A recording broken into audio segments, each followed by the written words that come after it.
This is Werner and Jacobus from the Catholic Network Suid-Afrika. I hope it is going well with everyone. Today we'll be looking at something that's very near and dear to myself and Jacobus's heart, namely the ecumenical vision of Joseph Ratzinger or Pope Benedict, and also its relevance for the Church today.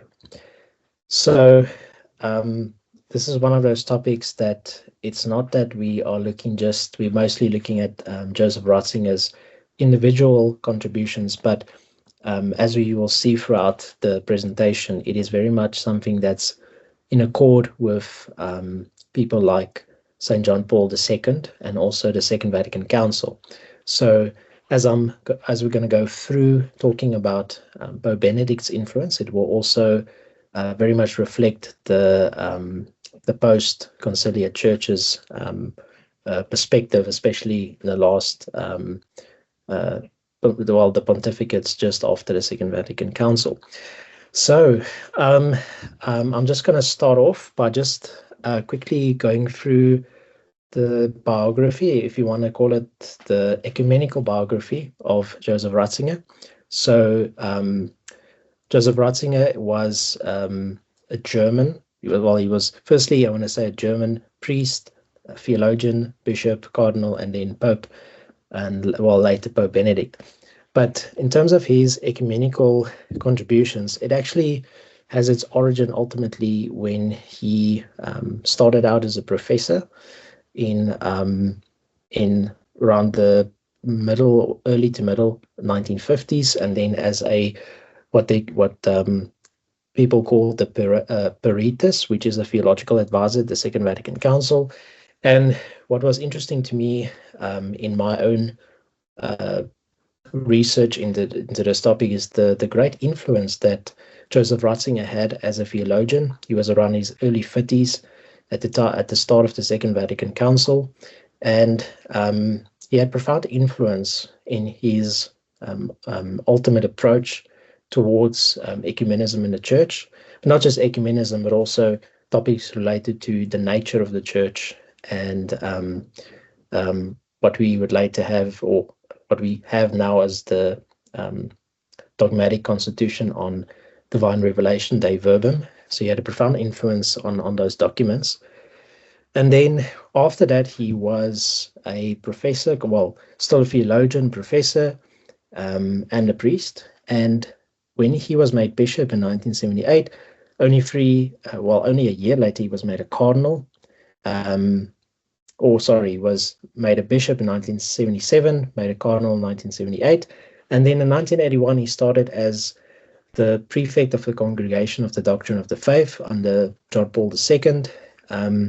And what I say there is that he was often, throughout his whole career actually, after the Second Vatican Council specifically, he was often caricatured as somebody that's a conservative or theological hardliner, somebody that's just trying to keep the Church from progressing, even though he was labeled a progressive at the Second Vatican Council. But as you will see throughout the presentation, he did not live up to that label that usually the secular media or some of his opponents in the Church usually attached to him. So as Pope, the 8 years he served as Pope, he continued his ecumenical engagement, and but a lot of the documents that we will look at and books were written usually around the time that he was a theologian, but also then the prefect of the Congregation of the Doctrine of the Faith. So the core theological themes, just that we, as I said, will look at, but also that continually show up, is the fact that for Benedict, truth could never be divorced from true ecumenical dialogue. And this is also a vision that the Second Vatican Council had. And then after the Second Vatican Council, subsequent documents still have this principle that, and there were theologians that pushed the idea after the Second Vatican Council that we can, and we'll look at that later in the presentation, that we can overlook certain differences as long as we can just unite so long and then see and iron out some of our differences. So for Pope Benedict and throughout his whole career as a as a cardinal, as a bishop, as a theologian, truth and the centrality of truth was very important, and his vision of the church as a communio, something he shared with people like Henri de Lubac and Hans von Balthasar. I didn't add, well, the books on the right-hand side. There's just some pictures of the books that we mentioned throughout this talk. But there's I think the most important work from his own theological corpus is probably Called to Communion, which is that book on the right-hand side, which is an extremely important book to understand his vision for the church today, and also ecumenical and true ecumenical dialogue. Something that we will also refer to throughout is the idea of subsisting, which is the Latin word which we almost directly translate into English as subsist in. And the Church of Christ, as it says there, subsists in the Catholic Church, yet genuine, essential elements of grace and sacraments exist beyond its visible boundaries, which directly comes from Lumen Gentium Section 8, which is the dogmatic constitution on the Church from the Second Vatican Council. So, another important principle, which we will see throughout, is the fact that spiritual, what we can call spiritual ecumenism, comes first, meaning that this is not just the intellectual dialogue, but that we share with other Christians, but also shared prayer and working towards a shared spirituality. So just to read that quote on the right-hand side from Principles of Catholic Theology, the question is not simply how to bring the various Christian communities together in an institutional way, but how to find one another in the truth. For this reason, the ecumenical movement is ultimately a spiritual movement. So, key documents and quotes that we will look at throughout the discussion, and that we can still, even after this talk, on our own sort of research, we can go and look at. The key, but as I said, they're not exclusive works, and church documents relevant in this discussion is Dominus Jesus from when he was still the prefect of the Congregation of the Doctrine of the Faith, Ut Unum Sint, and the subsequent CDF document, The Primacy of the Successor of Peter and the Mystery of the Church, Call to Communion, which I just mentioned, is a very important book, the Ratzinger Report, which was a series of interviews he gave in 1985, The Principles of Catholic Theology, which is his most technical work on this topic, and then Lumen Gentium, as I mentioned, Section 8 and Section 15, and then Decree on Ecumenism from the Second Vatican Council, Unitatis Redemptio. These are two very important documents, relevant documents from the Second Vatican Council. So I quoted there from Called to Communion, chapter 3, and then Ut Unum Sint. So we'll see throughout the talk that something that was very central, and I want you, Jacobus, just quickly sort of touch on the idea that when we as Catholics think about ecumenical dialogue, it is something that, we always think of these certain theological topics, whether it be the whole justification issue with our Lutheran and Reformed, or mostly can say mainstream Protestant denominations, the idea of justification by faith. But one thing that that's very central and important regarding ecclesiology is, of course, the role of the Bishop of Rome. So these are two very important works. So Ut Unum Sint, which was under John Paul II, but very much shaped by Ratzinger's input as a prefect, and also Call to Communion, which has a whole chapter dedicated to this idea of the Pope. So Jacobus, just to quickly touch on that, I mean, I know you've, throughout the other videos we've had, or that you've made and that we have on the YouTube channel, clearly the papacy is a very thorny issue, and I just want to hear from you, how has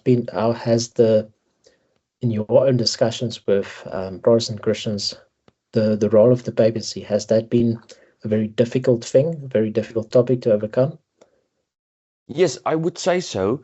For if you speak to converts, for some of us, the final stepping stone is indeed the papacy, because it's all about authority.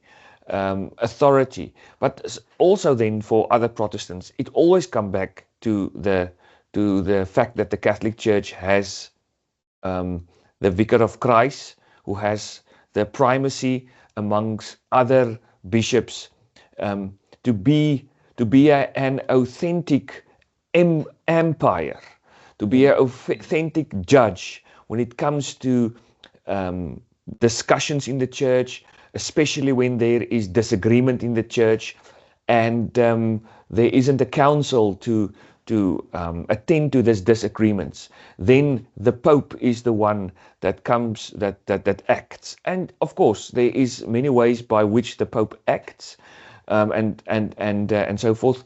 I think that many people have a misunderstanding of what we believe about the Pope and his role as the Bishop of Rome in his primacy, especially when he speaks ex cathedra, and then attached to that the so-called infallibility of the Pope when he speaks ex cathedra. Many people think it is just whatever the Pope say we must obey, but that is not so. The Pope, under certain circumstances, speak from the chair of St. Peter, of which he is the successor, and then he speaks after consultation with all the bishops, in communion with him, all the bishops, the so-called magisterium. So the Pope doesn't just act without, talking and discussing things with the magisterium and the other bishops.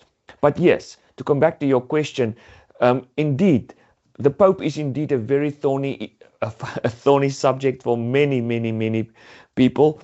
And I think right from the start, to be honest, and not to be rude to anyone listening to the podcast, to rude to any Protestant or even to any Orthodox Christian listening to the podcast, but especially in regards to the Reformation, right from the start, it was clear that despite whatever people may say online, especially, or during debates between Catholics and Protestants, the Reformation at the end was not so much about sola fide or sola scriptura or sola gratia even, or sola Christi, but it was actually about authority.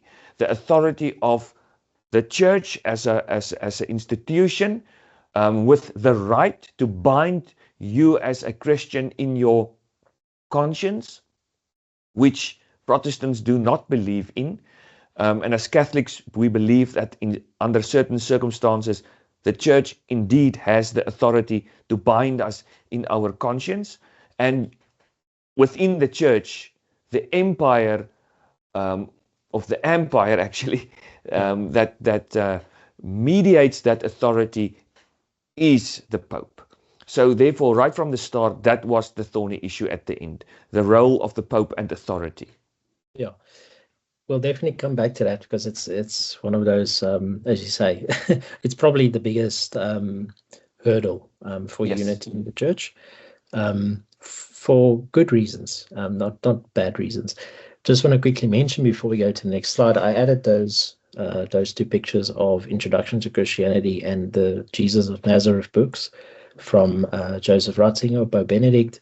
And the reason being is not because it's necessarily books that are focused on ecumenical dialogue necessarily, but I found them very influential in helping Christians from different denominations to understand, especially Introduction to Christianity, to really get a good overview of why the church as a visible institution, under the successors of the apostles, especially those in communion, or specifically those in communion of the Bishop of Rome, why it's central to Christian belief and the essence of what the church is. And of course, Jesus of Nazareth is something, or rather someone, who is ultimately the source of all unity. Our Lord is the source of and the purpose behind all our discussions, behind all our efforts. So The first part of the dialogue, I want us to just look at the liturgical dimension. So beforehand, me and Jacobus had a discussion on, how to engage this topic. And he mentioned the liturgical side of things. And this is, something I missed because it's, we sometimes think very theologically in the sense of like looking at certain doctrines and, what correlations do we have with other Christians, or similarities or whatever. But ultimately, the liturgy, and that quote, that Latin phrase rather, the lex orandi, lex credendi, the law of prayers, the law of believers, ultimately what is at the center of, or it should be at the center of ecumenism, because that is, as we as Catholics believe, the Eucharist, which we celebrate in the liturgy, is the source and summit of the faith. So ultimately, and the Church has a grounding in the Holy Eucharist. So especially for us, as from a Catholic perspective, we can't just focus on, which doctrinal statements we can agree on with each other, but the essence of the liturgy, and the importance rather of the liturgy, is what actually should drive us. So for Ratzinger, as I say, the liturgy was not one department of ecumenism among others. If doctrine and worship are inseparable, the liturgical recognition is never merely ceremonial. It is always a theological statement, which means that, and those two examples that I gave there, is the anaphora of Adae and Mari and the Anglicanorum Cotibus, which just to start first with the one on the left-hand side, so the anaphora of Adae and Mari, is a very ancient Eucharistic prayer that is still used by the Church of the East, or Syrian Church of the East, which separated from the Catholic Church at the Council of, or after the Council of Ephesus in 431. This Eucharistic prayer, which I would advise our listeners to go and read, you can find it easily on, I think it's on, it's quite a few websites that have it. It is a beautiful Eucharistic prayer, but the problem, or issue rather, with that Eucharistic prayer is that the words of institution, where the priest would say, would usually quote Jesus from the Gospels, referring to where Jesus says, this is my body and this is my blood. In this case, the words of institution are dispersed throughout the prayer. And what is significant in this case is that under Ratzinger's, under his leadership, the CDF and also the Pontifical Council for Christian Unity recognized this prayer as valid on the grounds of the fact that it had apostolic origin, that it had the intention of the valid understanding of the Eucharist, and that intention to proclaim that valid institution, and also the fact that it is such an ancient prayer and it has been used by Christians since very, very early times. And this also allowed Chaldean Catholics. So Catholics, if you can think, usually today it's, or usually we think of, when we think of Chaldean, we think of what's modern day Iraq. So the Chaldean Catholics, who are Eastern Catholics in full communion with the Bishop of Rome, under certain circumstances can now partake of the Eucharist at a Syrian church. And that's, again, very important. It's of greater importance than one realizes, because this means that there's a full recognition of the fact that this Eucharist that is partaken of by the Church of the East, although they're a small church community, it is ultimately valid, and there's a certain dimension of the faith that we share with these Christians, except for all the other doctrines. And another important thing, which I'll refer to at the end, is that we also signed a Christological declaration. The Church signed a Christological declaration, which, in a sense, made this the situation at this after the Church of Ephesus and the misunderstanding between the Catholic Church and the Syrian Church, it almost made it null and void in terms of the Christological differences. So a very important and very recent relatively recent development in this regard was the Anglicanorum Cotibus, which is the Apostolic Constitution signed by Pope Benedict on the 4th of November 2009. And this established personal ordinariates, which is a certain a certain structure.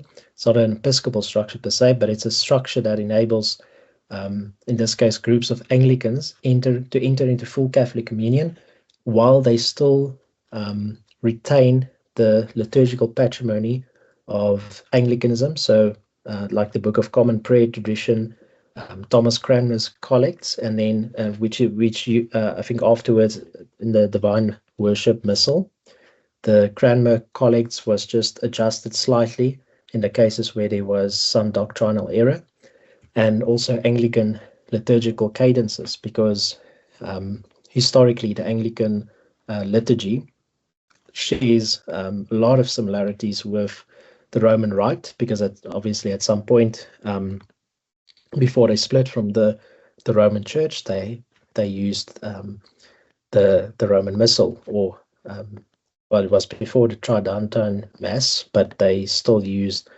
the Roman Rite. So something quite important here to understand is that that if genuine elements of sanctification exists in these separated communities, the liturgical expressions of that grace also carry genuine value, which essentially means that if there's true theology in these separated communities, those liturgical expressions flowing out of that carry grace and carry genuine value that that bring us closer together.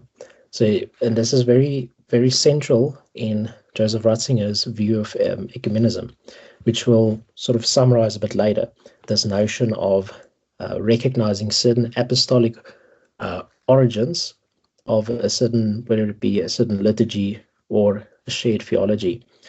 So just to quickly mention the fact that there was some tension when this apostolic constitution was signed, because certain Anglican ecumenists felt that it bypassed the established Anglican Roman, so ARCIC is the Anglican Roman Catholic dialogue. So basically, some people were upset and saying this is just a way to bypass the current dialogue. But that was certainly not what was the issue. It was to ultimately help these Anglican Christians that desired full communion of the Bishop of Rome without sacrificing the valid Anglican patrimony which they had. So the second point, sorry, okay, the thing froze there for a short while. Let me just see if this is the correct slide.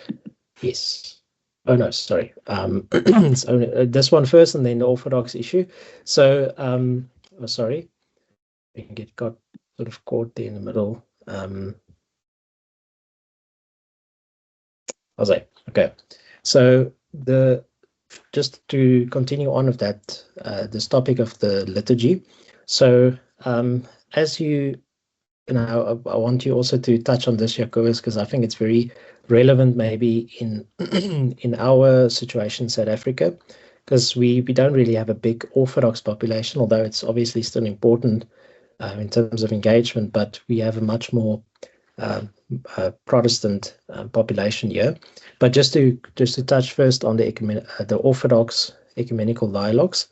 So as I mentioned in the previous slide, for Joseph Ratzinger, the deepest ecumenical relationship that we share, or the fact that we share such a deep ecumenical relationship with the Eastern and Oriental Orthodox churches, because we share in apostolic succession, valid sacraments, a shared episcopal structure, although not for the Orthodox and Oriental Orthodox, a full communion with the Bishop of Rome, and also a sacramental liturgical worldview, which essentially means that we share a broad and very much, you can say, a broad theology that is centered on the importance of the Holy Eucharist and the sacramental worldview that we share, which already, again, the liturgy slash theology issue becomes apparent again. The fact that we share so much liturgically makes it easier to dialogue when it comes to theological issues.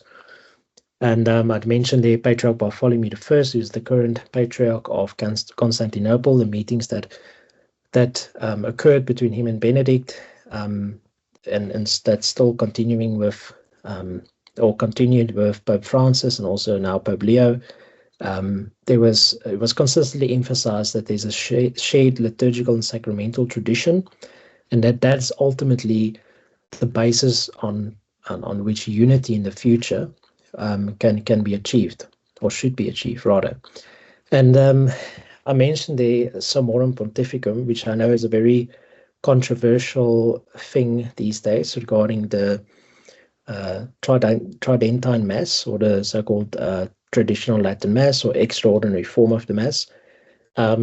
The allowance for this was also motivated, and I think this is sometimes overlooked by critics of the Summorum Pontificum, that it was also motivated to re-emphasize the fact that when we look at the Orthodox and Oriental Orthodox churches, there is a shared liturgical there's a liturgical continuity that all the apostolic churches share, meaning the fact that we have these ancient liturgies. Those liturgies need to be, although there's always place for organic development, as we see in the ordinary form of the Roman Mass at the moment. There is also very much a need to recover, as I said, a liturgical continuity, but in a sense to protect that which is holy for Christians of the past, and to also accommodate those who feel more drawn to that liturgy, and that also strengthened our dialogue with Orthodox Christians. And then I mentioned there, and this is not necessarily unique to Joseph Ratzinger, but the filioque gesture. So usually when Catholics and Orthodox Christians pray the Nicene Creed or say the Nicene Creed together, the filioque clause, which is the part which says that the Holy Spirit proceeds from the Father and the Son, is usually not sung. So that is just a way to you can say gesture a sense of unity, not to deny the doctrine, but to realize that our Orthodox brethren generally or don't adhere to that part of the creed. So the Ballermann statement, and this is quite not to get too bogged down in certain issues regarding Eastern and Western Christianity, but the Ballermann statement is something that's quite important regarding Eastern Catholics, and the fact that Eastern Catholics do have a legitimate place in the Catholic Church, but specifically in our dialogues with Orthodox Christians, that there was a shared agreement that our Eastern Catholics, so for example your Byzantine Catholic Christians or Milkite Catholics or Chaldean Catholics, those who share a lot of what the Orthodox, or you can say share the Orthodox liturgies, whether it be the liturgy of St. John Chrysostom or the liturgy I mentioned before, which the Church of the East uses. The fact that we share that liturgical history, it doesn't mean that we are now illegitimate, so to speak, because or they are illegitimate because they share full communion of the Pope. So as I mentioned, they are the Oriental, and I highlighted it in red because I think it's quite important. There were certain, you can say, issues from the past, although a lot of it's quite like complicated issues and not very simple issues, but there were certain common Christological declarations signed with the Coptic, Syrian, Armenian, Ethiopian, so that is your Oriental Orthodox, and also the Syrian Church of the East, common Christological declarations, basically to solve some of the issues that occurred at the Council of Ephesus in 431 and at the Council of Chalcedon in 451, to sort out those Christological issues. Certain documents were signed with these Christians, which really cleared the way to have a shared Christological understanding. And that is quite significant. That's why I highlighted in red, because that means that some of the issues that really divided these apostolic churches in the past, I'm not saying everything is sorted out, but a huge gap has been closed between the Catholic Church and the Oriental Orthodox and Assyrian Church of the East. So what I want to bring you into Jacobus is the Lutheran Protestant dynamic. So I say there, the thinnest section of liturgical ecumenism between the Lutheran and Protestant traditions, because there's a rejection. Generally, I know there's some, as I said there at the bottom, high Lutherans, so high liturgical Lutherans, and the fact that there was also a Lutheran liturgical renewal push, and also even among the Anglicans, there's a shared appreciation for a certain liturgical worldview. But as without going into those issues regarding why the Eucharist and the valid episcopate cannot be just separated, without going too much into that, I just want us to touch on the fact that there were some dialogues regarding the validity of certain sacraments, specifically the Eucharist, between the Catholic Church and the Anglican Church. But because of certain changes especially in the Church of England, with the ordination of females to the priesthood in the early 90s, that really complicated the whole discussion, the ecumenical discussion, quite significantly. But again, and I did highlight there in red because I know it's a theological issue, primarily the doctrine of justification.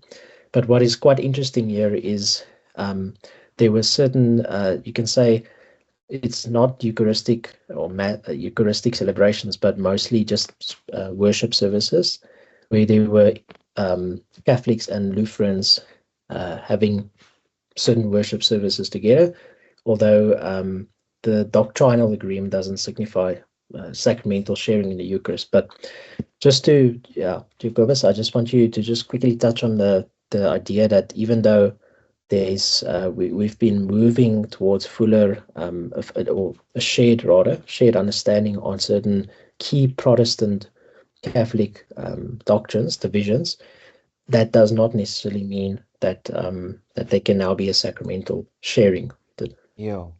Yeah, Werner, if I may just quickly, in terms of our Orthodox brothers and sisters, if I may just quickly say something about that. I think in South Africa, but also all over the world, if I may, but especially with us, in South Africa, we are so small, the Catholic Church as well as the Orthodox Church. I will never ever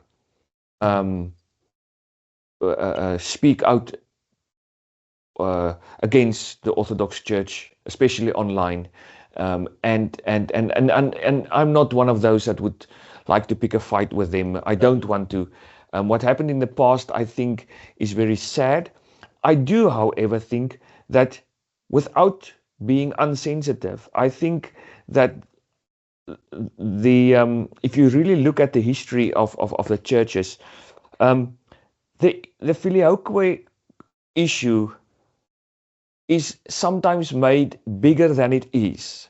And the reason why I say that is that even after it was first introduced into the Nicene Creed, after the Regional Council of Toledo back in the 500s, there were still two other ecumenical councils where the East and the West were together. So if that was such a big issue, why wasn't it clarified on an ecumenical council level? Yeah. You have many Eastern Church Fathers who said that if the West means by the filioque that the Holy Spirit goes out from the Father through the Son, then that is legit. Then that is good. That is not wrong. And then comes in the 1400s with the Council of Florence, where there was an ecumenical dialogue between the Orthodox and the Catholics, and where they came to the conclusion with the signed documents that the Catholic Church, even though it may have been that the Filioque was added to the Nicene Creed in a so-called unlawful way, we forget the past in a sense, because we can agree that Catholics do not mean that the Holy Spirit has two sources, but that the Father is still the primary source. And therefore, Catholics said that with the Filioque, we do indeed mean that the Holy Spirit comes from the Father through the Son. So I sometimes I think we forget this, that we already talked about the issue. It is true that that happened during 1438 to 1439. But unfortunately, the actual issue, I think, where we as Catholics need to we should beg the forgiveness of our Orthodox brothers and sisters, was what happened historically around the fall of Constantinople. First of all, there was the sacking of Constantinople that happened in 1204 by the fourth crusade, where the Crusaders went, and instead of going to Jerusalem to reconquer Jerusalem from the Muslims, they went off tracks and off rails, and they went to Constantinople, and they sacked a fellow Christian city, which I think really is unforgivable. I would admit that. So, and after that, they developed a distinct theological way of thinking with our Orthodox brothers and sisters, especially focused on theosis and the Jesus prayer and all that theology that goes hand in hand with that.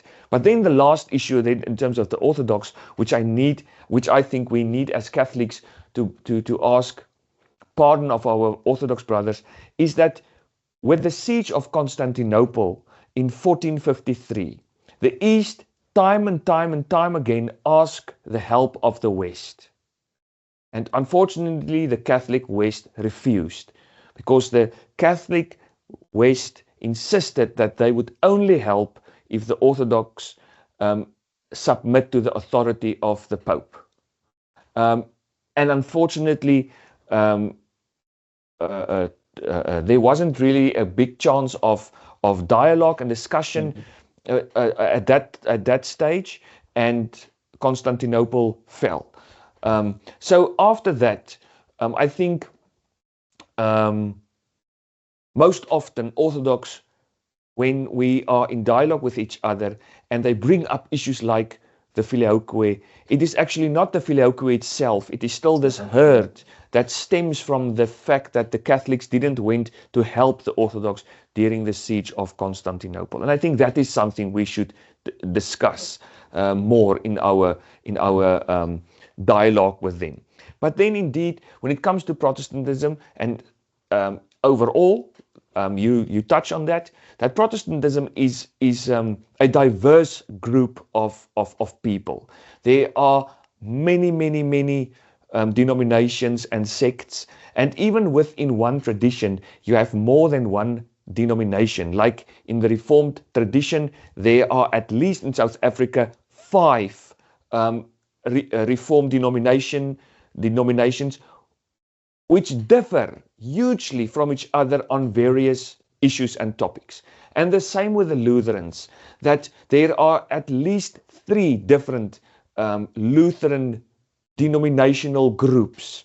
Yeah. So even though the one Lutheran organization, federal organization, did sign that joint declaration on the justification issue. Two of them didn't. Yeah. And I remember when I was in Dundee still, my friend and dear friend and colleague there from the Lutheran Church was very quick, always very quick to tell me that they didn't sign that. They as a Lutheran denomination didn't sign that document. So it's very difficult to dialogue with Protestants. I think it's much easier to dialogue with denominations, the Orthodox Church, but other denominations from apostolic, based on the apostolic succession and so forth. And maybe even with the Anglicans, but even the Anglicans are so broken up with different Anglican groups already. So you mentioned the issue of women ordination. That's the same thing with the Lutherans when they started ordaining women pastors. So for us as Catholics, and even for our brothers and sisters in the Orthodox Church, that is indeed an issue when it comes to the validity of the sacraments and even broader dialogue and other things. So it is problematic, but even if that wasn't an issue, then again, when you are in dialogue, you must always remember you are dialoguing with a specific denomination. So in Anglicanism and in the Lutheran world, there are Lutherans that doesn't hold to a sacramental liturgical worldview. The very, very low Lutherans. So the problem then always becomes with whom are we speaking? Because you can have in the same denomination, within the same denomination, you can have two congregations or two parishes in the same town, and they will, although they belong to the same federation, they will do things totally different and believe different things about the sacraments. So that's one problem. So, but then the other thing that still, even on paper, Lutherans doesn't hold to the transubstantiation in the same way that Orthodox do. Even though the Orthodox won't use that word, Lutherans don't, which makes it very difficult then to say, but when can we say that your Eucharist is really valid? Yes, yeah. So, Jacobus, it's very. I think you sort of touched on the crux of the issue of regarding, and this is something that Joseph Ratzinger saw in his dialogues with Lutherans, Anglicans, is that it's not that everybody or all Anglicans or all Lutherans sign these documents, these joint declarations.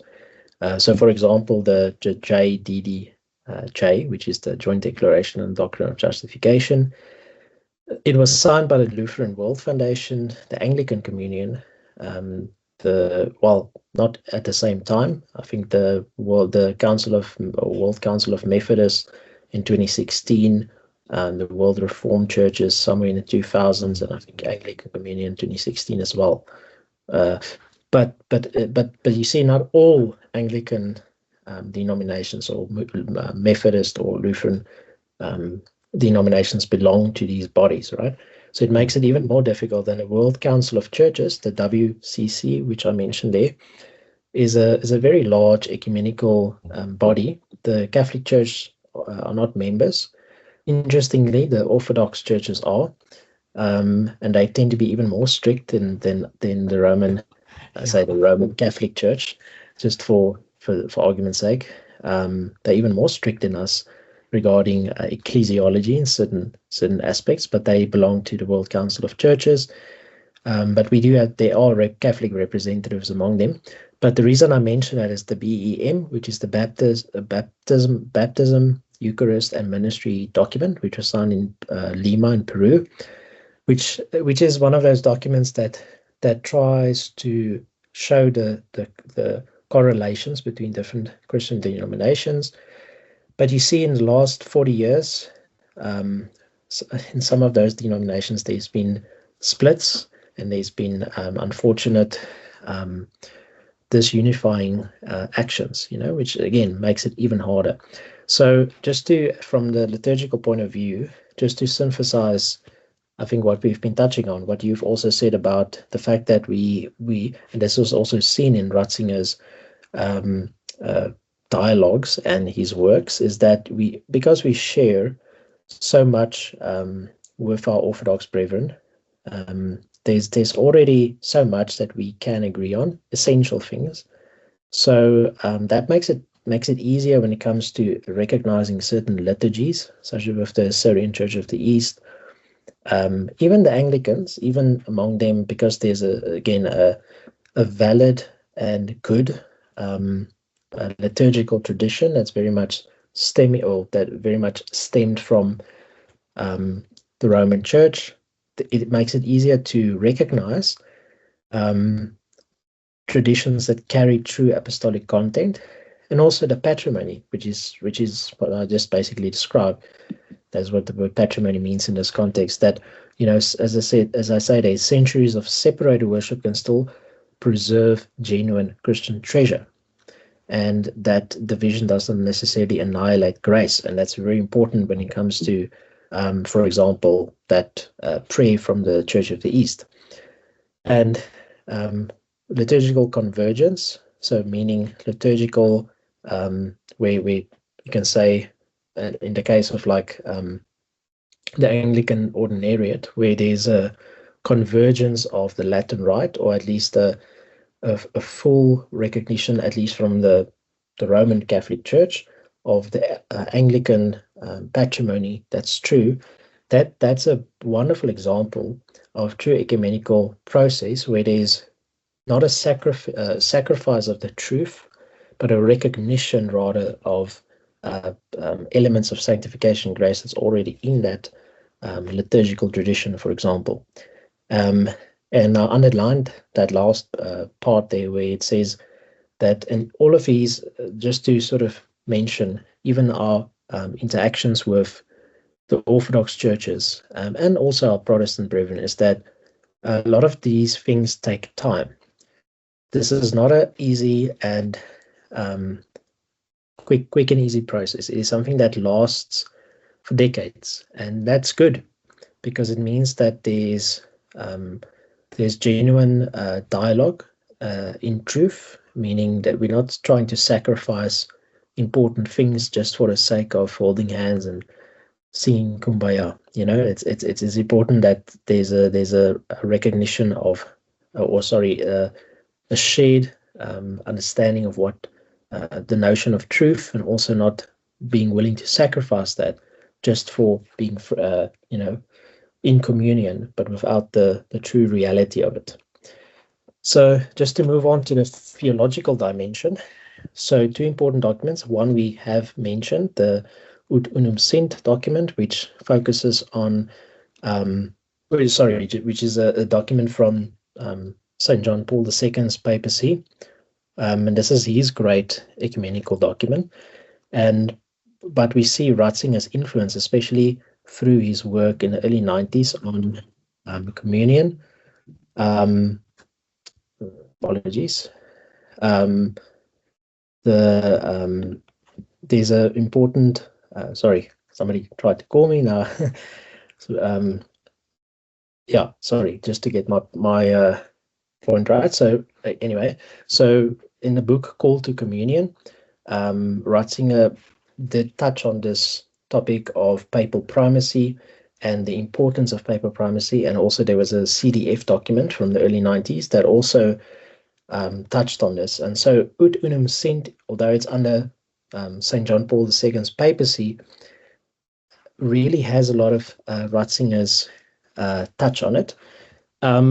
So the Ut Unum Sint document is basically, and this is quite important, especially in the last 30 years, because there has been subsequent engagement in this regard, is that it opened the door as it says in sections 95 and 96, which I mentioned in the fourth bullet, that the Pope invited other Christian leaders to not to reconsider, rather, but to dialogue again on the role of Petrine ministry. And the fact is that, as you see, even in a 2024 document from what's now the Dicastery of the Doctrine of the Faith, the name was changed, is that I wrote the title, is quite a long title. So that there's a document called the Bishop of Rome, Primacy and Synodality in Ecumenical Dialogues, and the responses to Ut Unum Sint.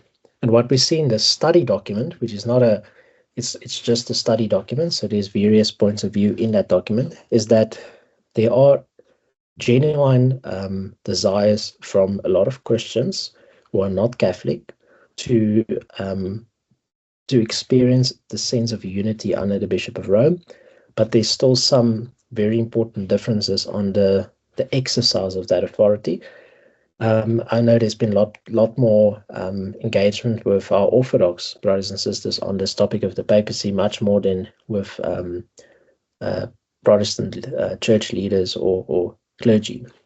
So just to move on to Dominus Jesus. So this is quite a, when I did research on this, I didn't know this was so controversial, but that document, which is the CDF declaration on the Lordship of Jesus, it essentially explained in section 15 Christ's uniqueness. So the fact that Jesus Christ as true significance and a singular exclusive significance for the whole of the human population, and then section 16 and 17 talk about how the church as the one body of Christ flows out of the fact that Christ is Lord and he has one body, which is not new. It's there in Lumen Gentium.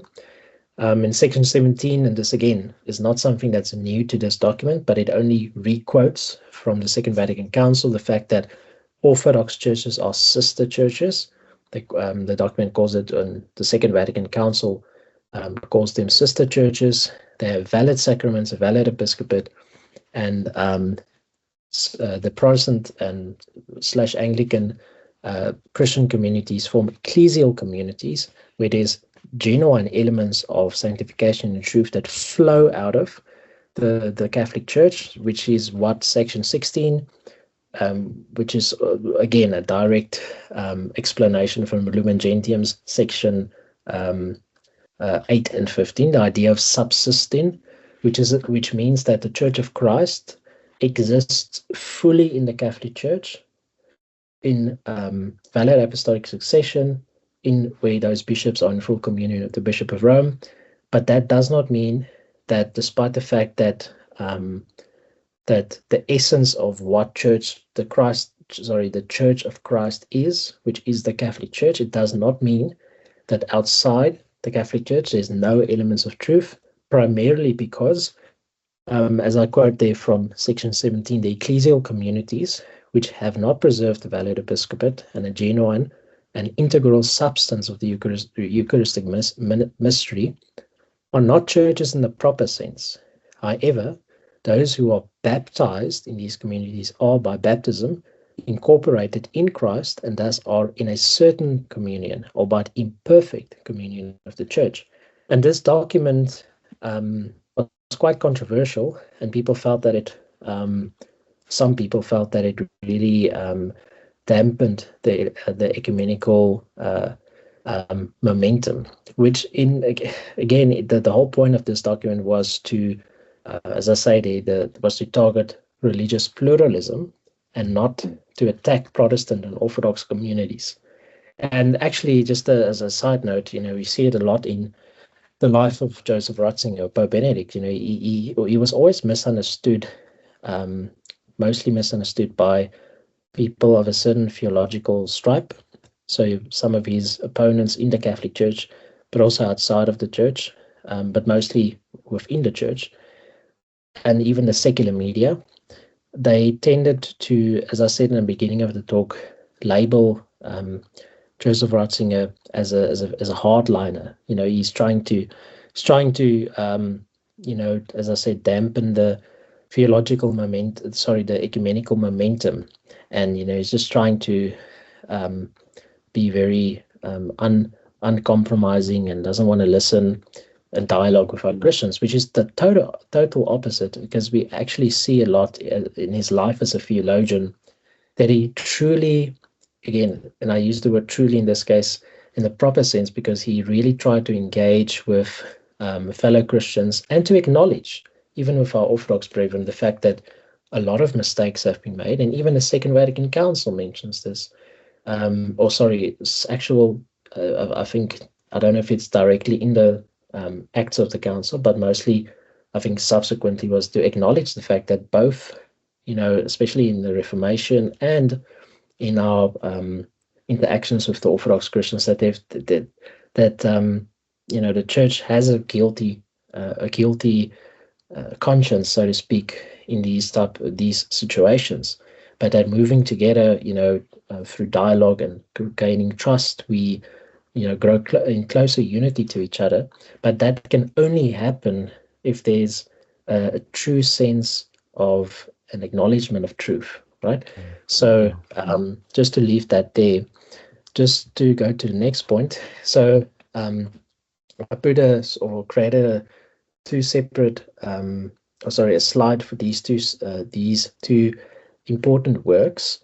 So the Call to Communion is the book I mentioned before. That so this was not a church document, in a sense that it was not published by the Vatican or anything of that sort, but it was one of his personal works, Ratzinger's personal work. So this is very much a book that I think is worthwhile to read, even if it touches on things that are ecumenical in nature, but it touches on what the best ecclesiology, especially after Vatican II, is for direction, if you want, vision for the Church. So I summarized there that the 4 chapters from this book. I don't want to touch too much on it. I'll just say that just to mention chapter 4, the Vatican II ecclesiology. As I mentioned in the beginning, Ratzinger is not, he's not like he's an extremely new, novel thinker when it comes to these topics. He is very much trying to interpret the Second Vatican Council, along with people like St. John Paul II, in the most effective and correct way. So we see it, for example, in the 1985 interview that he had with an Italian journalist, and it was then subsequently put in a book called the Ratzinger Report, where he makes the observation that the post-Vatican II ecumenical enthusiasm sometimes moved into a direction where important things were being sacrificed just to be to seek more unity. No, sorry, not to seek more unity, but to have more community with other Christians. But again, and especially, I want to say that there was a lot of opposition against Joseph Ratzinger after the council, although he was described as a progressive, for this reason that the Church, or certain people in the Church, wanted to go in a certain direction after the Second Vatican Council. But it became very clear, whether it be in issues of the liturgy or in theology, that one cannot still have a valid and good understanding of the Church if truth on certain topics are sacrificed, right? So we've mentioned before the fact that the papacy, which is also in this report, the papacy is very much the central ecumenical obstacle. But because we share, like, with our Orthodox brethren, and also I would say to a large extent with the Oriental Orthodox, so your Ethiopian, Eritrean, Syrian Orthodox, those Christians, we have and this is something that's also something we need to remember, the fact that we share a Marian devotion. It's not just that we share the episcopate and sacraments and the shared understanding of the Holy Eucharist, but that we have a shared Marian devotion, and also monasticism. The fact that that all 4 apostolic churches have a history of monasticism, and that's very important because it goes back into that notion of having a spiritual ecumenism, in a sense that we're not just looking at theological topics, which are important, of course, even the liturgy, but also a shared spirituality and understanding each other's ways of prayer and devotion, right? So I mentioned before the World Council of Churches. There was certain especially in this 1985 interview after the BEM document came out, that there was a caution that because it seemed like some of the adherents to or rather participants in this document tended toward a more political agenda, having a political agenda at expense of having theological dialogue that was centered on truth. And I just want to read that quote from chapter 1 of the Ratzinger report, where it says, where Ratzinger said to this journalist, "I'm convinced that the damage that we have incurred in these 20 years, so this is the 20 years after the Second Vatican Council, is not due not to the true council, but to the unleashing within the church of latent polemical and centrifugal forces," which touches on what I mentioned before, that from an ecumenical perspective, truth was being sacrificed for the sake of just being united. Okay. I just want to say something quickly, Werner. I think that one of the biggest problems within Christianity at the moment, and even broader than Christianity, but when it comes to ecumenical dialogue and even interfaith dialogue, one of the big problems, I think, and dangers, with all respect, is a so-called mere Christianity, where we think that we can just, let everything goes and everybody can just believe what they want for the sake of so-called unity. But what does unity really mean if the diversity is so big that we cannot even agree on something like the Nicene Creed? Because it is so interesting that I think, I wonder how many of our listeners knows or are aware of the fact that there are many people that think of themselves as Christians that doesn't even accept the Nicene Creed. So if we go back in time and we go back through history and we look at all the different issues at different councils, we can say, okay, we differ, for instance, on the infallibility of the Pope, the First Vatican Council. Then we can go even further backwards and backwards and backwards, and we can look at all the issues that was discussed. But when it comes then all the way back to the First Council of Nicaea in 325, there the very essence of the Trinity, specifically Christ, the second person, is discussed. And under the guidance of the Holy Spirit, the Church discerns that Jesus is fully human and fully divine. And then the concept of the Trinity is, in a sense, not fixed, because there were other councils as well, but in a sense defined.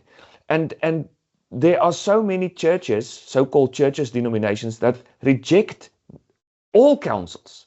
So the question then is, on what basis do we want to do ecumenical dialogue?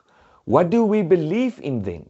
So I'm not even now talking about the Eucharist and liturgy. I'm talking about what's the basis on which you stand. It's so easy to say, yes, we just have to believe in Jesus. But what about Jesus? Yeah. Should I believe that he is only human? Should I believe he's only God, or both?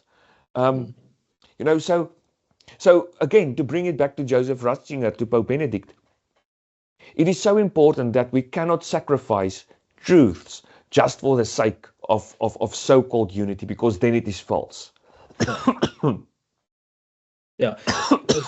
Sorry, Kobus. Yeah. Mm-hmm. So, I mean, you said what you said there at the end, then it's false, if it's not basically. And it sounds very obvious to put it like that, in the sense that if it's not true, it's false. But, think about it. Like, it means that these important liturgical and theological truths are not centered on, in a way, I don't want to say, it sounds a bit crude if I say it's these agreements would be centered on a lie, but it would in some sense be dishonest. It would be dishonest for us as Christians to try and ignore, not for the sake again of even for the sake of working together, from a social perspective, like a social justice or church ministry perspective. I'm not saying we should necessarily agree in order for us to work together, but we can easily, even for the sake of doing that, we can, of working together, we might feel tempted to say, well, it doesn't really matter that much, what we exactly believe about these things. It's not that important. It's easy it's easy to negate these things to what is essential and non-essential. I'm not saying that there's not, even in the Second Vatican Council, it's talked about, I think it's in De Verbum, and which is also then obviously in the Catechism, that there is a hierarchy of truths, right? We're not saying that the believing in the divine and human nature of Jesus is exactly the same as believing in a certain liturgical tradition, or the validity of certain liturgical tradition. I'm not saying it's not important, but there is a certain hierarchy of truth. But it does not mean that we can, based on our own personal preferences and feelings, just ignore very important things.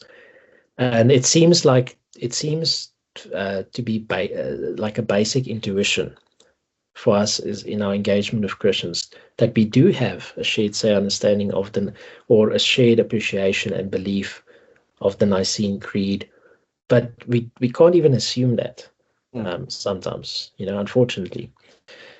So the reason, before I go to the next slide, the reason I quoted, or there's a quote there from Call to Communion on the Priesthood, is because, when it comes to not just theological and liturgical topics, but also even further ecclesiological and ministerial issues, we clearly see that there's also not always a shared understanding of the fact that we obviously share this with our Orthodox and Oriental Orthodox and Church of the East brethren, that there's not always a shared understanding of what the essence of true ministry, when it comes to ordained ministry, really is. And I think we've seen that in some dialogues where there's clearly a difference between the so-called functional understanding of a priest, for example, or what happens to a priest, the functional side of the role of the priest, and the ontological or change of being side of that.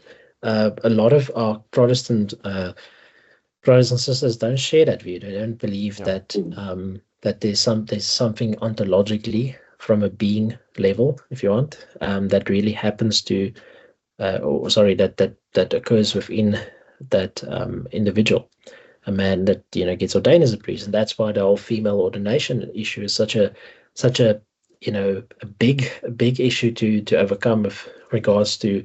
And this is something, again, that Ratzinger saw, especially in his interactions with the Anglican Church, that is a very big issue. It's a bigger issue than most people realize, and that causes a lot of the other important breakthroughs, especially of the Anglicans from the 1970s and 80s. They were good breakthroughs. There was even a belief, after the Second Vatican Council, that there would be a genuine coming together again, full communion with the Anglican communion, but it didn't happen. Didn't realize, because I think that there were big theological issues that caused uncertainty in that regard. But just to move on to the next part. Just quickly, yes. I think that often, even as Catholics, are a little bit naive about the fact about what our Protestant brothers and sisters then believe, and how some of them are really, really convinced about the truth of things that they do believe. For instance, recently there was the discussion of there was the discussion of when we are together here on a interdialogue basis, and we have worship services together. Why can't we have the Eucharist then? So now all the things is the discussion was that we as Catholics should maybe sacrifice what we believe about the Eucharist for the sake of that unity. But then the question came up that, okay, but we forget, well, to exclude, and we couldn't exclude other Protestants then from participating in our Eucharist. So I said that I think we are naive about what strict Reform Christians and Lutherans believe. Because I remember then when I was a Reformed pastor and when I studied in the Reformed seminary, we were taught that we cannot participate in a divine liturgy of the Orthodox or then in the Catholic Mass, and we cannot participate and may not participate in the Eucharist. So even if we as Catholics will open up the Eucharist and say, no, we're not going to exclude anybody for the sake of unity. I think we are naive to think it will bring unity because we forget that there is really an issue about, there is really a difference in belief about the Eucharist. So much so that even if we open up the Eucharist, there will be Lutherans and there will be Calvinists that will not participate in the Eucharist. In fact, they will say, they will take offense because we open it up. Yeah, it's naive for us to think that that we can do that. Hypothetically, it's naive. It's a bit arrogant for us to think that we can. That's the easy way, that the easy way in this case is not actually the easy way. That's what I mentioned before, that the length, the time it takes to dialogue, on these issues, that's the best way to do it. And that's something that even from the Second Vatican Council, that there was a great hope among certain of the fathers of the council that there would be. And there is in the last 60 years a wonderful ecumenical movement, a genuine ecumenical movement, but that has really flourished. But at the same time, maybe there was some of the council fathers didn't always think that the fact that having these to not have, say, an open Eucharist that's open to everybody, or at least to certain say high Lutherans or high Anglicans or something, that there's not always to be fair, I think there were theologians after the Second Vatican Council that really pushed for this. I did mention there, for example, on the third column there, Hans Küng, who was a very influential theologian in Germany and in Europe. I think I can't remember now if he was a colleague of Joseph Ratzinger, but he was very much an opponent. And, he had a different view, a different understanding when it came to ecumenism that I mentioned there. But just to sort of just look at these three works quickly. The Principles of Catholic Theology is a very interesting book because it's pretty much very much a technical work, and so there generally seems to be three models when it comes to and this would include, I would say, views on the papacy. So especially the first point where it says the return model. So something that an earlier understanding, well, let's just say early 20th century and before that understanding from especially a lot of the popes, or most of them, if not all of them, was the idea of a return model, so that everyone just comes back to Rome. In other words, everyone becomes Roman Catholics, to put it like that. And it's something that the Council Fathers, after discerning, realized that that doesn't seem to be the option. But the idea of the what's called the convergence model is also not well, preferable, because in this case, that, as I say, all traditions move toward a common center that none currently occupies. So that means essentially that the Catholic Church, would change their structures fundamentally. The Lutherans, or some Anglicans, would change their structures fundamentally.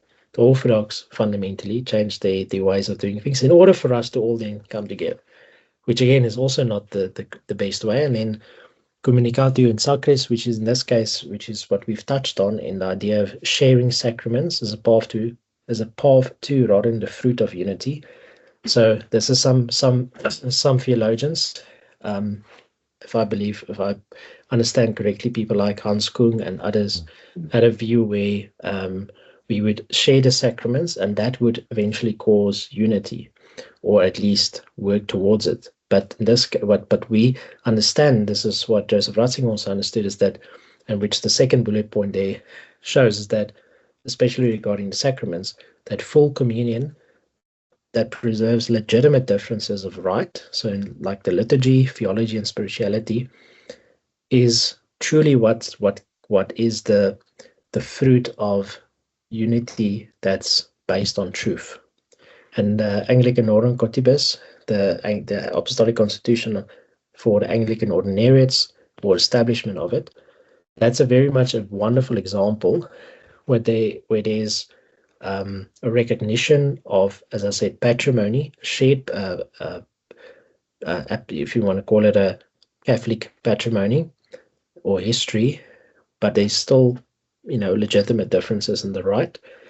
There's an emphasis, especially with the Eastern churches, say an emphasis in theology, different emphases in theology and spirituality, but that we can still legitimately, canonically, really come together and unite.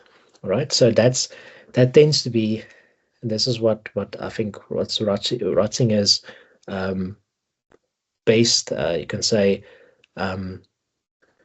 contribution in this discussion is the fact that that full union must preserve true theology, true liturgy, and true spirituality. Okay, so the quote there from Principles of Theology that I gave there is the goal of the ecumenical endeavor is not that one church, and this goes back into that one of those models, that one church absorb the others, nor that all dissolve into new realities, but that the full truth which each holds, be allowed to find its proper home in a unity that transcends and fulfills each partial expression. And this also feeds into the idea of that the Church of Jesus Christ subsists in the Catholic Church, meaning the fullest expression and intention of Jesus Christ when he established his church is found within the Catholic Church. That is the understanding that we also see in Dominus Jesus and also in Lumen Gentium, right, from the Second Vatican Council. And something we did touch on before, the liturgy. So I have there The Spirit of the Liturgy, which is a very famous book from Joseph Ratzinger. And this, goes into what we've discussed on other videos you've discussed as well. The fact that the liturgy is not just something that we can play around with, or, that we can reshape, as it says there, according to our wills. It is ultimately a gift. It's a gift that we receive from the church through Christ, and that we are called to preserve. And this includes not just the Latin Rite, but the Eastern Rite churches, and the fact that that's why Summorum Pontificum, which I mentioned there, SP, is also important, because there were some individuals that pushed for certain reforms after the Second Vatican Council, and we see clearly people like Ratzinger really pushing against that. That's why he also wrote the book The Spirit of the Liturgy, and had other works before that on the liturgy, or at least articles and homilies and so forth, because there were some and this flows very much in the same stream as the theological reforms that certain individuals wanted to push after the Second Vatican Council. Which I just want to read that bullet because I think it summarizes this point, and one can put it in the same line as the theological developments that post-conciliar reform went further than the Second Vatican Council intended, and severing organic continuity with the Roman Rite, and one can replace that with severing continuity with the tradition of the Church regarding theology. And in this case, the Orthodox serve as a model to us as regarding liturgical preservation of and also I think this is something that might ruffle some feathers, but to say that I think a good organic development of the Roman Rite is also a good model for our Orthodox and Oriental Orthodox brethren. What I mean is a genuine organic development, because that's, all liturgies, right? All of the apostolic churches has an organic development in the sense that when we, for example, read the Didache, we don't see that liturgy word for word precisely corresponds to, say, the Roman Rite or the liturgy of St. John Chrysostom, obviously. But the essence of it is there, it's clearly seen. But there's an organic development that flows into a greater understanding and reality of the divine mystery that we experience in the liturgy. And again, that can be applied very much to theology and the idea of the doctrinal development as well. So I just mentioned there the outer orientum orientation.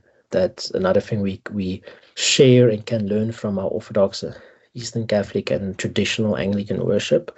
Brethren in those traditions. And the quote there from the Spirit of Liturgy is that the fate of the Church and the fate of the faith and of the Church depends in great part on whether the liturgy is experienced as a gift of God which precedes us and surpasses our human construction.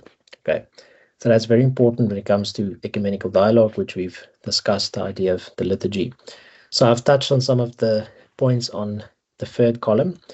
I don't want to go too much into that again about the interactions that Ratzinger had with his Lutheran friends, his theologian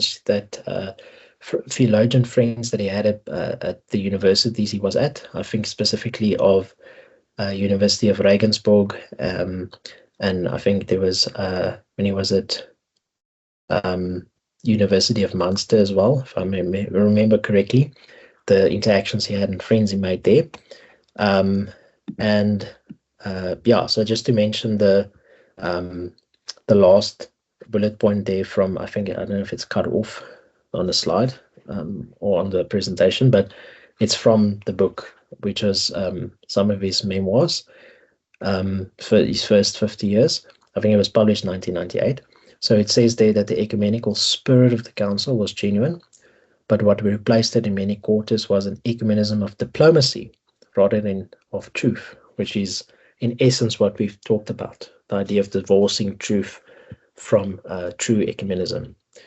So the second last slide is just focusing or mentioning rather some of the other works that are important. Some of it's when he was prefect of the Congregation of the Doctrine of the Faith, such as Communiones Notio,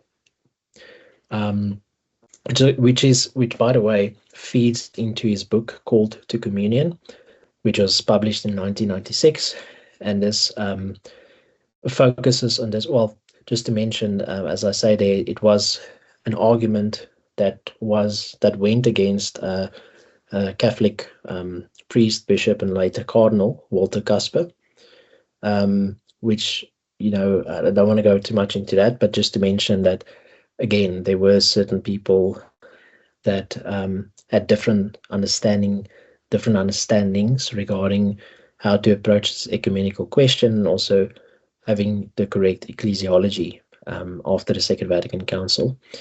And I highlighted there in red, and this is something I did mention before, and the common Christological declarations. between the Catholic Church and the Oriental Orthodox and the Church of the East as well. So again, these are sometimes but maybe overlooked or not focused enough upon. But it's very important to remember that our differences with the Eastern Orthodox churches, obviously, you get those classical, and I know you mentioned that, Jacobus, those classical points of differences regarding the filioque, and which, as you mentioned, is not necessarily the biggest thing, but biggest issue is actually authority and the role of the Bishop of Rome and past hurt. But when it comes to differences with Oriental Orthodox churches and the Syrian Church of the East, theology-wise, they might not have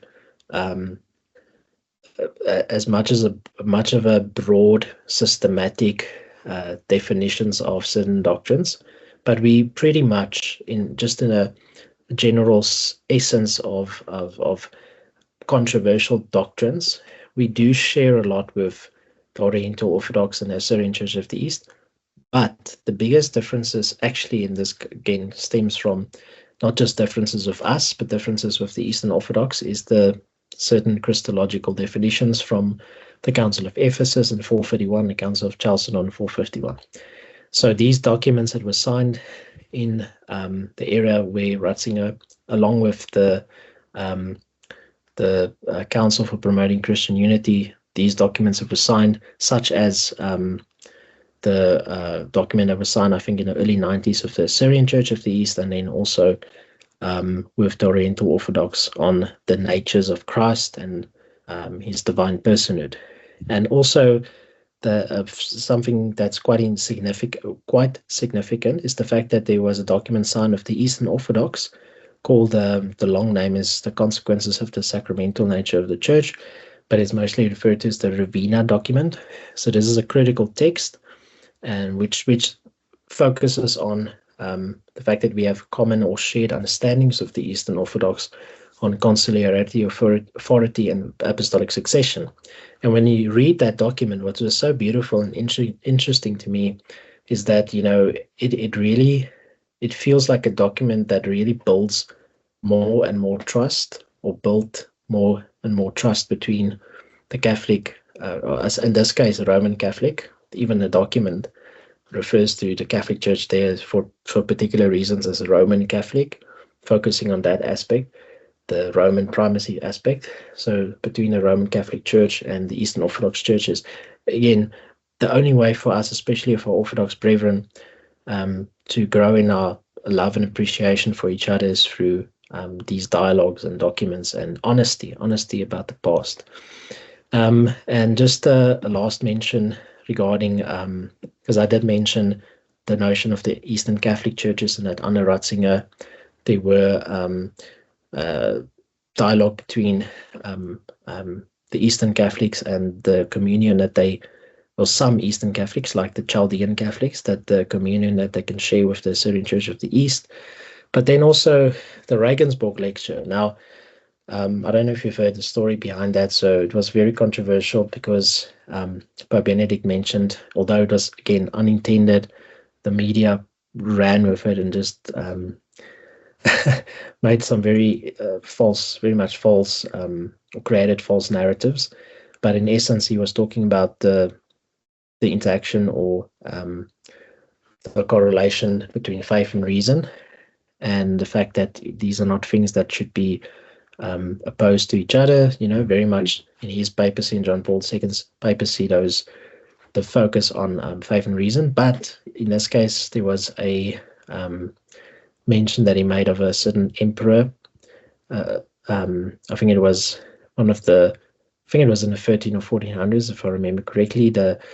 There was a dialogue between, not an emperor, a Muslim ruler, and a Christian, and how he quoted from this source where the Prophet Muhammad was mentioned, and people properly ran with it. And the reason I think I want to mention that is that I think when it comes to these dialogues, throughout Ratzinger's life, as I mentioned before, there were a lot of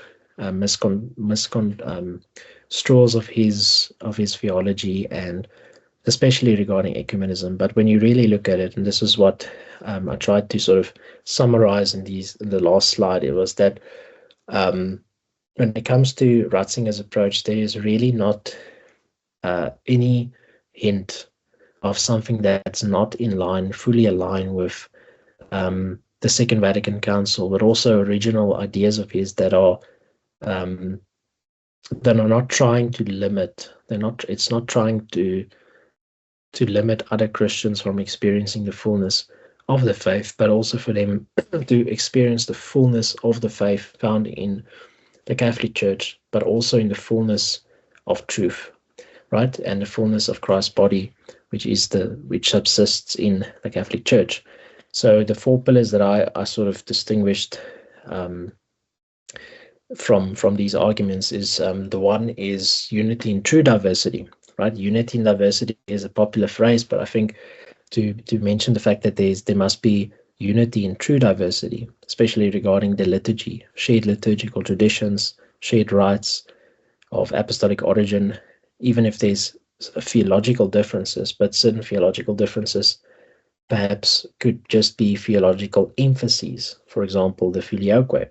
I mean, I know it's a big topic, but it is, if it's oriented in a certain way, there is definitely space for, full agreement and even with Protestant brethren, if there can be a greater appreciation of certain liturgical, say a high Lutheran liturgical tradition that withholds certain principles, like with the Anglicans, without sacrificing the essence of what that, and I'm just using a high Lutheran liturgy as an example of the fact that they perhaps there could be in the future something similar that happened with the Anglicans to acknowledge certain legitimate patrimony in their liturgy, one of the high Lutheran liturgies. And the second point, and this is something you mentioned, Jacobus, and I just want you to touch on this again, I think this is the central point for me when it comes to Ratzinger's vision, is communio, which is a whole theology that is centered on the fact that, and in this case, that true ecumenism and true ecumenical dialogue must lead to greater sharing in the life of the Triune God. So, if ecumenism in its various facets do not achieve or do not strive for us to fully share in the life of God, in the divine nature, then it is not a legitimate ecumenism. And I mean, that's a whole video on its own on discussing how that practically looks. But that theology of communio that Ratzinger shared with people like that I mentioned in the beginning, people like Henri de Lubac, Hans Urs van Balthasar, I mean, they started a whole theological journal in the early 70s called Communio, and it still exists today. So just before I go to the last 2 points, I don't know if you want to just touch on the importance of theosis, the importance of sharing in a divine nature in the ecumenical, from an ecumenical perspective, that this is not just, and I think it connects perhaps with the liturgy and theological side of things.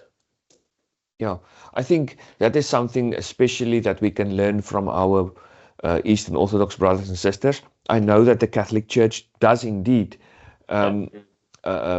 stand on and stand with theosis, although our catechism doesn't use the word as much. It talks about divinization. But I think it is indeed a theology that I think we can indeed develop further. Just the other day, in terms with someone discussing the whole issue about justification and the effects of justification and all the issues about how are we saved, I think 2 Peter 1 is one of the texts that we often overlook in debates with Protestants about how are someone being saved and about justification. And there, salvation is indeed portrayed as a economy of salvation, a theosis, and that we become participants in the divine nature, and therefore Now we can work on our faith, and we can do things and work with God as His partners in a sense. So indeed, theosis is something I think we should utilize in our discussions with our Protestant brothers and sisters on various issues, and something we can just learn more of from the Orthodox. Indeed. Yeah. And just to mention something, we see this in Lumen Gentium, and also when it's quoted in the Catechism of the Catholic Church, but also the idea that one can find in places like Dominus Jesus, that document from under the Congregation of the Doctrine of the Faith, or from that congregation under Ratzinger, but also in his personal works as a theologian, is the fact that when we say that there are elements of sanctification or grace within, or rather outside, the boundaries of the Church, the Catholic Church, in a sense, in some way, we are saying that there's elements of theosis, or the sharing in God's nature, that are there. It's not saying that there's nothing there, but that especially in through baptism, because we in a way are incorporated, not in a way, we are incorporated into Christ through baptism. We receive the divine life through baptism. So that means that, even if it's if somebody's a Christian from a different background, where there's a valid baptism, there's some connection that is made to Christ, obviously through incorporation into his life and death, but then also with his body. Even if there's not a especially if it's in a communion or a church, a particular church outside of the Catholic Church, there's still some connection to the one body of Christ, which is which we, as I said, subsists in the Catholic Church. So, but again, we're not saying that there's no sanctification or greater theosis outside of the Catholic Church, but that the fullness of what Christ intends is found in the Church, and that is also part of Ratzinger's way of expressing these truths. And then the third point there is, and we touched on this, is that true ecumenism, especially the way Ratzinger approached it, must occur alongside the Bishop of Rome and not without him. Yeah. And this sounds very obvious, and to some extent for a Catholic, but we must remember that not just from an Orthodox perspective, but even more so from a Protestant point of view, in various traditions in Protestantism, is that the whole point of that your church's structure is that there is no pope, right? You don't have a pope, and now you want to move to greater unity, but you can't expect the Catholic Church to get rid of this. It will so there's just that it sounds obvious, but it's a quite important thing to remember.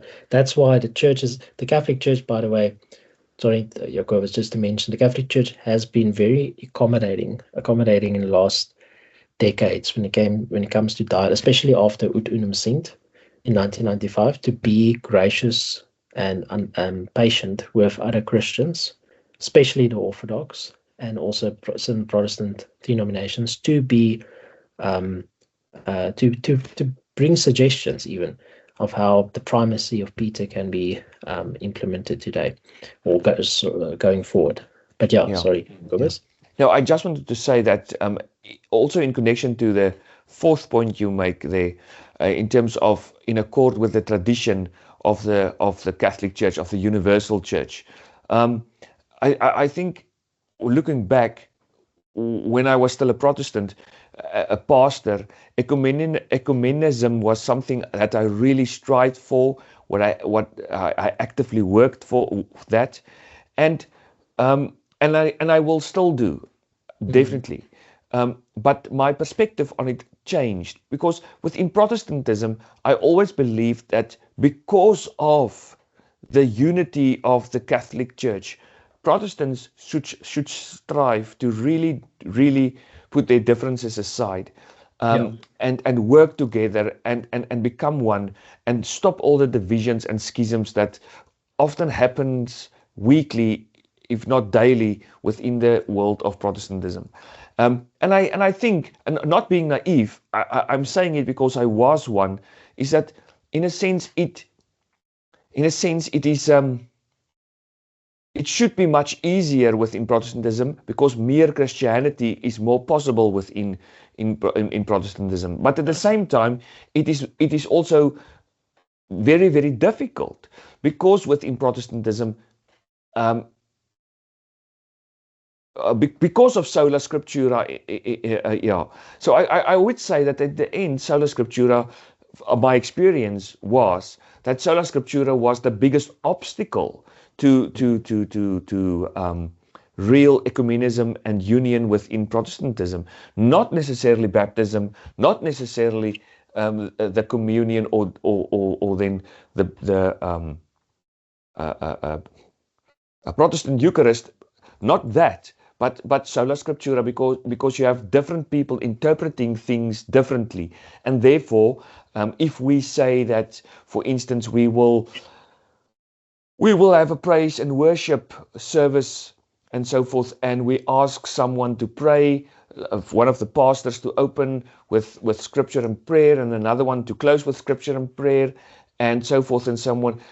Always, somewhere, someone will have an issue with one of the hymns that we will sing, and it becomes an issue. So to bring it back to this, if you don't have a authority, a real authority that can say this is the boundaries in which we work, then I think it is more problematic to do ecumenism. And in the moment, if you make yourself loose from the tradition, and then I want to use the old expression, that what was believed by everybody, always, everywhere. That what was believed by everybody, always, everywhere. That actually is one of the definitions of being Catholic. Yes. Catholic doesn't mean merely universal. It means that what was believed by everybody, always, everywhere.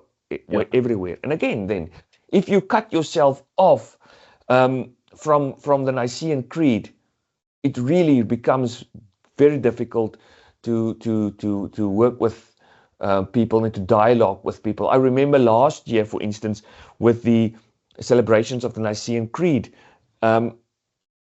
when we as Catholics tried to invite the different denominations on the church in the town to participate in this wonderful celebration, there was actually some of the independent churches specifically who were very, very upset, just because that how dare we invite them, because they reject any creeds and things that can bound you in your conscience. So they just reject it out of hand. And then it is dialogue, and ecumenism is very, very difficult, and we should not be naive about that. I think rather than we may, in all good conscience, and within love and respect, rather focus on union with the Orthodox Church and a working together with other ecclesial communities where possible.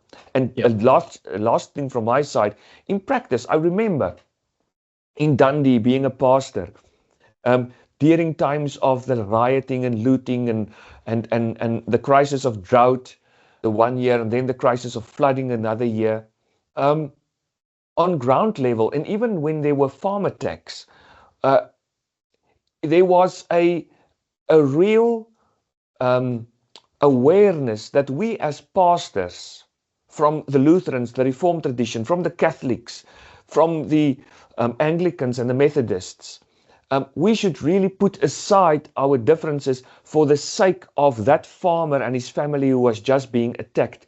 Because it doesn't matter to which denomination he or she belonged, There was a problem within the community, and part of our work was to calm people's how people feel, because we realized that the situation is very volatile and we don't want fighting in the streets. The same with when the looting was.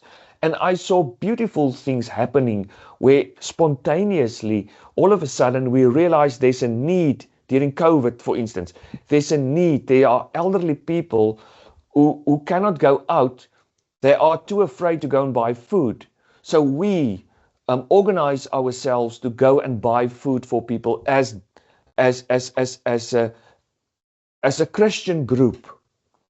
So there are practical situations where we can just spontaneously work together. The interesting thing again is that that spontaneous working together happened from a basis of respect. We know who each and every one of us were and where we differ and why we differ and why that differences didn't matter in that specific situation, and therefore we could work together. But those denominations, interestingly enough, that independent communion, ecclesial communions, who actually doesn't know what they believe in themselves, they never wanted to participate even in that ecumenical working together. That was the strange thing about this all. So yes, I think ecumenism is a wonderful thing, something that we should strive for in practice on the ground level, because on the grassroots, I think it is easier than on a top level. Of course, yes, there must be dialogue on a top level, but the looting and the flooding and the drought doesn't happen in the big halls of a conference room. It happens here and now in my town where there is a problem, and we as pastors must act here and now. And how do we act? That is one of the best opportunities for ecumenism. I believe we should utilize and we should work with. But yeah, at the same time, also on a bigger national, international, interdenominational, interstructural, if I can use the word, interstructural dialogue. Yeah, absolutely. Yeah, I think you've sort of captured, I think, what we mentioned in the beginning, that when it comes to ecumenism, and this is also part of Ratzinger's approach, is the idea that, you know, there must be a spiritual ecumenism, in the sense that we pray together, we work together. And that's not being naive to do that or saying that, but that's how you build trust, and that's how and I mean, that's the role of dialogue as well. You know, it's to build, it's not merely to build trust, but it's when you're honest with each other, honest about your differences, why you're different, not trying to push it aside, but to be honest about it. That creates greater trust, and that's how you heal or work towards healing even things of the past, issues, especially among churches, from, you know, you can say Reformation issues or issues from the past with Orthodox brethren. Yeah. So yeah, so I think you've really summed it up, and I quoted there at the end, at the bottom there, from Introduction to Christianity, where Joseph Ratzinger said that the church is not an end in itself. She exists so that God may be all in all. And in this sense, it's a very eschatological, prophetic, and prophetic role that the church plays. And this is also something that one can read in Henri de Lubac's book, Catholicism, where the essence of what is Catholic, is not merely universal, but that it's supposed to be a sign to the world of the unity that Christ came to establish between human beings. Unity, you can say even reconciliation, right? The church is supposed to be a sign of the reconciling love of Christ. And we can only grow in our credibility. We as Christians can only grow in the proclamation of our message as Christians can only be strengthened in its credibility where there's more unity. And that is also what Christ was saying in John 17, verse 21, where he prays to the Father that all may be one, so that they may believe that you have sent me. So again, we don't have to be naive to mention, some of these breakthroughs, and hopefully in the future potential breakthroughs in ecumenical dialogue. But at the same time, we share hope together with our Lord that His church should be, or we should strive towards that hope, that His church is one, will be fully one once again in the future. So yeah, I think it sums up our conversation, and I think just for our readers as well, for our listeners as well, please do go and read some of those documents, even if it's just specific sections that we mentioned, like the paragraphs on Lumen Gentium, paragraph 8 and 15, from Dominus Jesus, paragraphs 15 to 17, and also some of those books. If I can recommend one book for this topic, it would be the book on communion from Joseph Ratzinger. So yeah, any final words here, Cobus? No, not really. I think we touched on everything, and no, not really anymore. Thanks. Yeah. So thanks for everyone that have listened so far in the video.